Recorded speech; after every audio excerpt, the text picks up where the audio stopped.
Kasus Subang mulai memberikan tanda-tanda yang baik. Mulai dari pemeriksaan saksi dari pihak kepolisian yang tertutup seperti kemarin. Juga bisa dibilang bahwa kasus ini membuat para pelaku seperti cemas dan ketakutan. Jelas saja, dengan Kapolri yang baru, sudah tidak ada tindakan suap menyuap seperti sebelumnya. Lalu apakah tindakan yang akan dilakukan para pelaku agar terhindar dari kasus ini? Apakah benar akan ada pengacara yang dihadirkan untuk membela almarhumah Bu Tuti dan Amel? Mari kita bicarakan masalah ini lebih mendalam.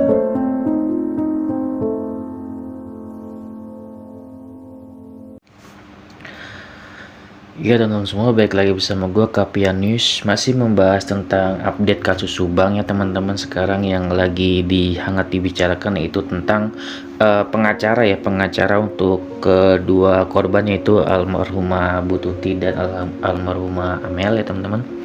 Jadi di sini ada podcast, ada video dari Bang Freddy Sudaryanto membahas tentang hal ini gitu ya. Jadi kita langsung aja ke videonya untuk kita reaction ya.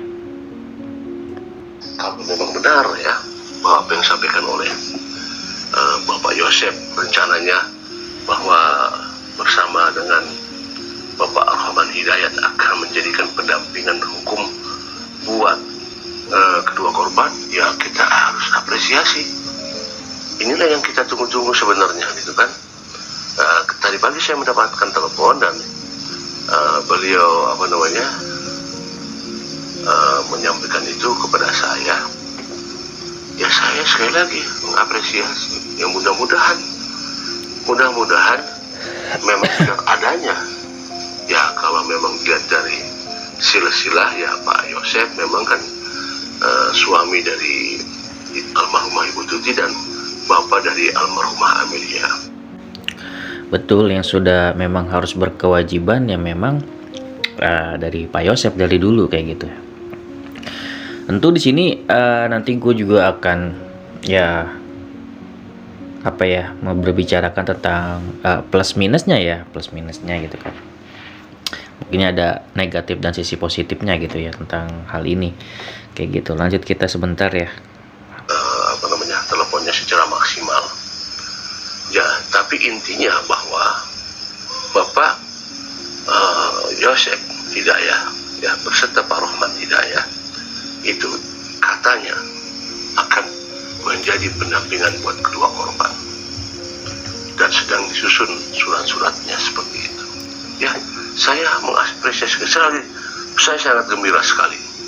Ya mudah-mudahan semua pengacara bisa mendampingi kedua korban. Itulah. Nah itu dari Bang Freddy ya. Jadi kita tinggal reaction dari pernyataan dari Bang Freddy ini tentang pengacara untuk kedua korban. Jadi ini kan yang hangat dibicarakan dan juga diharapkan ya dari dulu mungkin sama netizen ya. Kemarin juga ada yang berkomentar di video gue tentang ini kok emang kenapa ya mereka hanya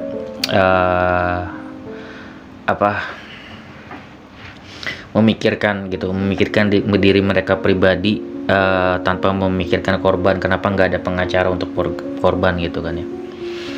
Dan gue juga kemarin nonton YouTube-nya dari Mbak Suci yang datang ke warga Subang untuk mewawancarai ibu-ibu di sana, dan mereka juga berpikir seperti itu, teman-teman, berpendapat kenapa nggak ada pengacara untuk kedua korban gitu loh. Dan Mbak Suci pernah bilang juga ke Pak Yosep kenapa dia ngomong baik-baik gitu ya, kenapa di chat ya, kalau iya di chat, kenapa nggak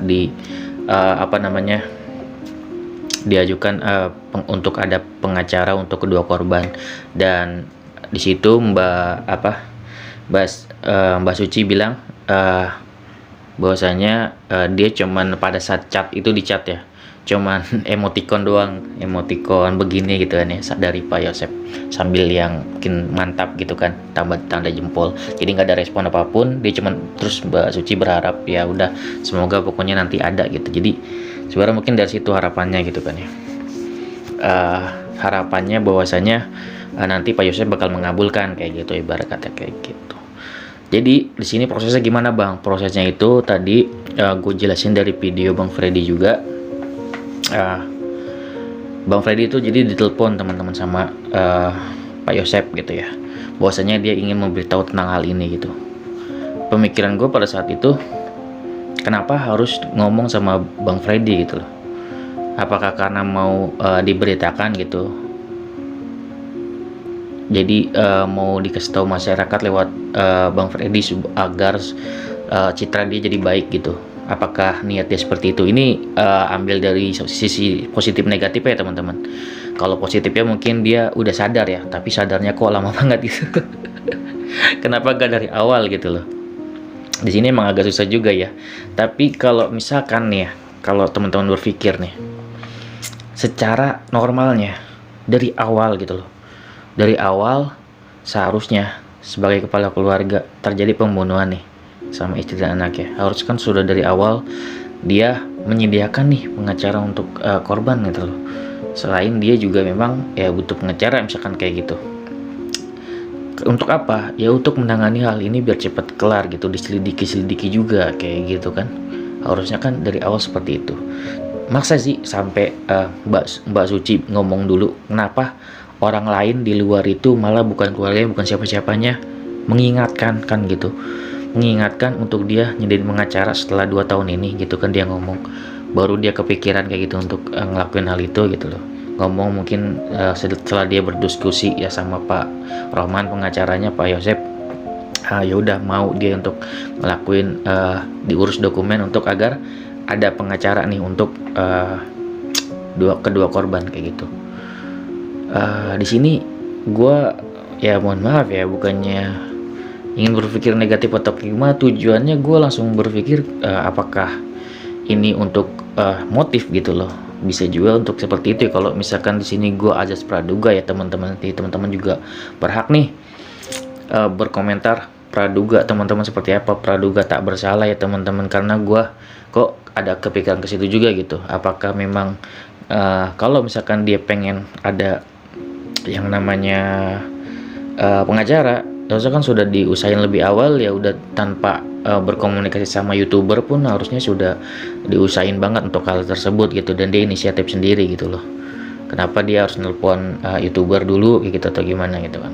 Positifnya mungkin nih gitu kan, tadi negatifnya ya mungkin dia ada motif untuk agar dia memiliki citra yang baik kayak gitu teman-teman.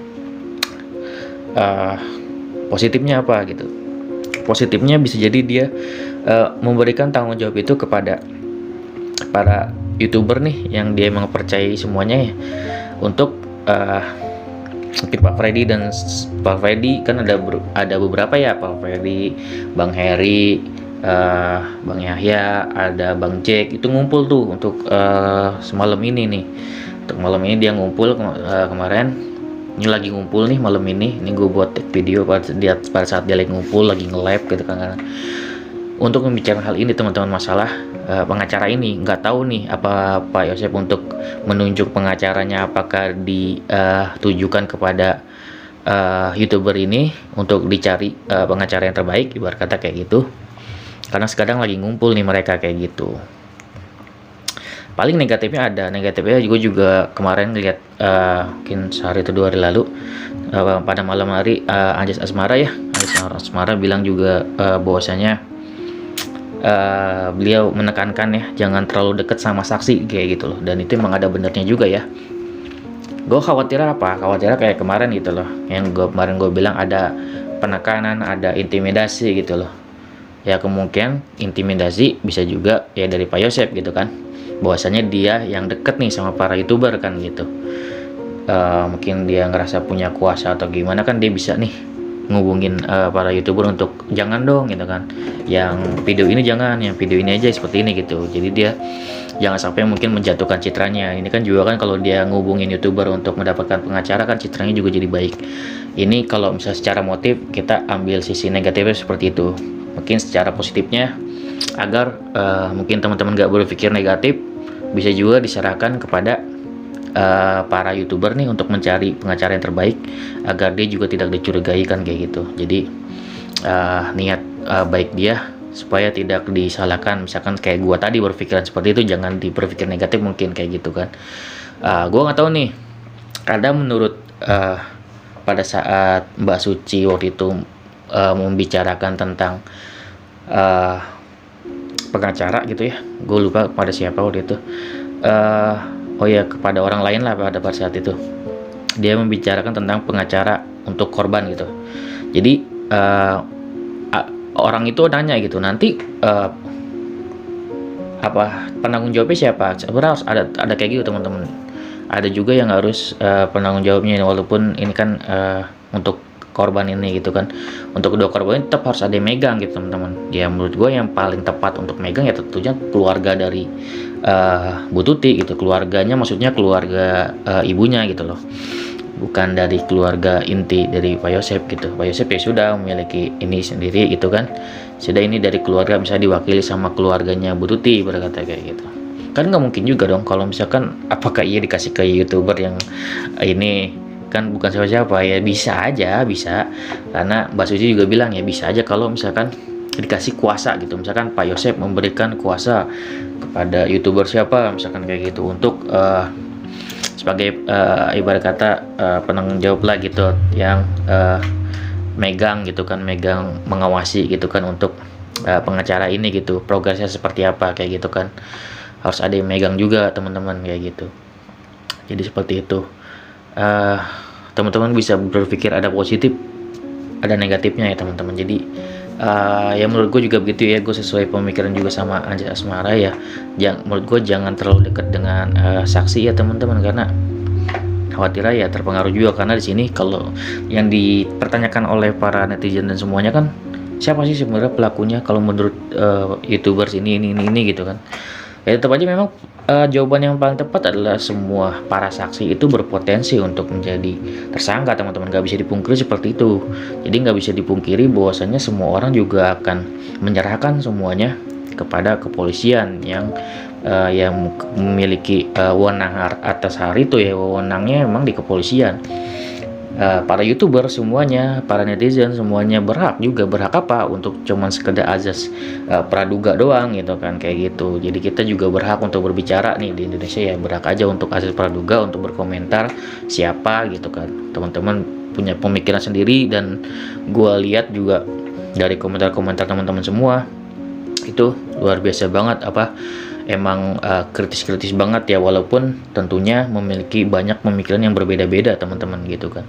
Namun pada saat ini mayoritas memang ya dari dulu sampai sekarang tetap sama berfokusnya, paling berpotensi memang Pak Yosep gitu ya teman-teman, paling berpotensi besar ibarat kata kayak gitu. Dan masalahnya dari kelakuan-kelakuan di ini sudah sedikit kayak ada dari dia waktu itu mungkin gebrak meja segala macam gitu kan. Dan juga sekarang juga kemarin gue juga nginformasiin tentang intimidasi kan gitu. Dan sekarang ini ada mau ada pengacara segala macam gitu kan. Tentunya di sini teman-teman mungkin ya gue beranggapan ya suatu saat nanti terbongkarnya ini masalah kasus Subang, teman-teman bisa lihat dari tingkah laku apa yang dilakuin sama saksi-saksi ini, apa hal aneh yang dilakuin gitu.